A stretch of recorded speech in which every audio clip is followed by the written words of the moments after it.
I bet a lot of us when we were 18 years old, we thought that we were going to be millionaires straight out the gate. And my how times have shown us the truth. I am 27 years old and I do not have what I thought I would have financially. So I'm going to get straight into it. The things I'm going to tell you guys is going to be things that are personal, and I'm telling you guys so that you can learn from my mistakes if you haven't already made them. So we're like I said, we're gonna. I hope first of all, I hope you guys are having a good day, and thanks for even listening. Thanks for the couple subscribers I got, man. Thanks to Emirates Games, and thanks to my other homie. You guys really. I can't believe I even got subscribers, y'all. I'm not even gonna lie to you. So thank you for viewing my content. But we're gonna dive right in, y'all, and we're gonna get to it. So yeah, so this is basically saying, don't borrow money because I did and I let it ruin my finances being financially irresponsible. Being financially responsible is actually a difficult task, and especially in this day and age when things are being pushed in your face at a breakneck pace. There's always something to buy, and you can never have it all. So that's something that we have to realize. And having that fortitude to not buy something is actually a willpower, and you're using some of your willpower. And you have to want to not buy something, honestly. Unless you're a special kind of person who just got it like that. And you're the guy in the funk videos who just smiles all the time because he knows himself. But here's the thing, guys. So I borrowed money, like I said earlier. Uh, Now I borrowed $3,000, right, for a cheap car, and I'm still paying for it a year and a half later. Now think about this. I definitely make more than $3,000 a year. So that's one thing. I could have had that paid off. So that's financial irresponsibility. And if you are the kind of person who's just not financially responsible, y'all, do not borrow money, bro. And like I said, unless it was in my earlier video specifically for like going to like a get a certification at a school or something to where you're going to make a legitimate return off of that. Because otherwise, you're just doing yourself a disservice, you know? I mean, you don't want to do yourself a disservice. That's gonna have you looking like bro who just got bombed. So yeah, don't do that to yourself. And that's not it though. That's not it, guys. So I was doing some Amazon shopping on Whole Foods and whatnot, and they put it in my face when I had my order and I was about to check out and just pay for my order. They're like, "Yeah, bro, you can get that $100 off if you sign up for this Amazon credit card, dude." And then $2,600. You want it? Here it is. All you gotta do is grab it. And yeah, I grabbed it and I signed up for it, and I had absolutely no business even thinking about having a credit card, and especially not a $2,600 credit card. Dude, the max credit card I've ever had is $700 before that, and I didn't even treat that well. So what was I doing with $2,600, right? Now, let me tell you the other side. I still owe $700 on that credit card. And I'm telling you guys this not only because it's important to learn from people's mistakes, and better that you learn from someone else's mistake that you haven't made rather than make it yourself. But not only that, because I am actually being responsible now, and I'm, actively starting to pay my things off at a much higher rate than I did. Because at first I was paying minimum payments and whatnot. That's not going to cut it, because that's another thing. We're going to talk about interest, guys.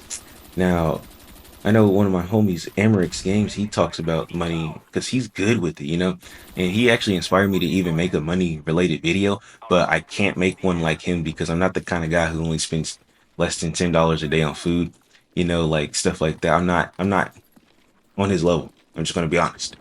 But hopefully me putting what I do wrong out there is just something that'll like actually incentivize me to do right and continue to do right. Incentive, not incentives, but the rates of interest, guys, is always going to be more. You're always paying back more than what you originally borrowed. That's just how it works. And that's the only reason people let you borrow money, is because they're going to make a profit off of you. And that's how that is. And that $3,000 I borrowed for that car, dude, over a year and a half ago, dude, first things first, that car got stolen. First things really first, the transmission acted up twice, and I've already spent money to repair that. The engine acted up, and and I fixed that for like 16 or $1,200, and oh man, it's been a headache. And then it got stolen. So that car has not been doing anything good for me, and I'm still paying it off. Funny enough, because I was, it got stolen.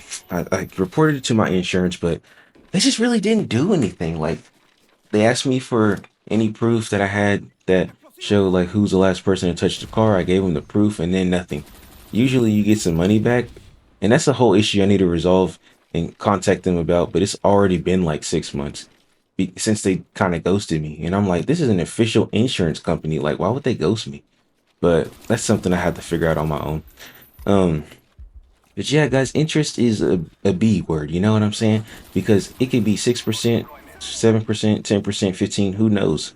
I mean, you will know when you read the contract. But I'm just saying, like, it's a lot more than what you're going to be owing, and especially if you're the kind of person who might like not make a payment every so often, then that payment that you made is pretty much just paying back the lack of the interest. you know. And I also borrowed $850 to pay my rent last month because um I didn't have a job. I got fired, and I was fired for like 6 weeks, and I got my job back. But dude, that was like a couple $1,000s that I didn't get, and I was gone for over 6 weeks. Rent's due on the first every month, so yeah, I had to go ahead and deal with that. So I borrowed some money to pay that, and oh my word, it just wasn't a fun time. I'll tell it to you like that. But you know what I mean? And these are things, so you just add these things up, right? So 3K plus 2.6K, that's already 5.6K. And then borrowing another 850. So what's that? 5.6 plus, so that's going to be like 6.4K, 6.45K dollars. Now, obviously, this wasn't all at the same time, so I don't owe all that money. But it's like the fact that I borrowed that money and I'm paying interest back on all of it. And that's just the little things I've talked about. So there's two lessons that I would say to take from what I'm saying here is, if you are not financially responsible, do not borrow money. And if you are financially responsible, do not borrow money, because it's always going to be better to just pay for something outright than to just borrow and make payments on something, whether it be a car, whether it be a phone. You know what I mean? Just keep your money in your pocket until you need to spend it. And the last thing is, don't eat Uber Eats. That's it, brother. But I appreciate you guys for being here. I appreciate you guys for listening to me. And if you like this kind of stuff, if you like hearing this kind of stuff, go ahead and, push the like and subscribe if you're interested in hearing more. I don't want to talk your ears off, so I'm gonna go ahead and get up out of here and let you guys get back to eating your dinner and stuff. So, man, stay blessed and have a good one, guys. Peace out.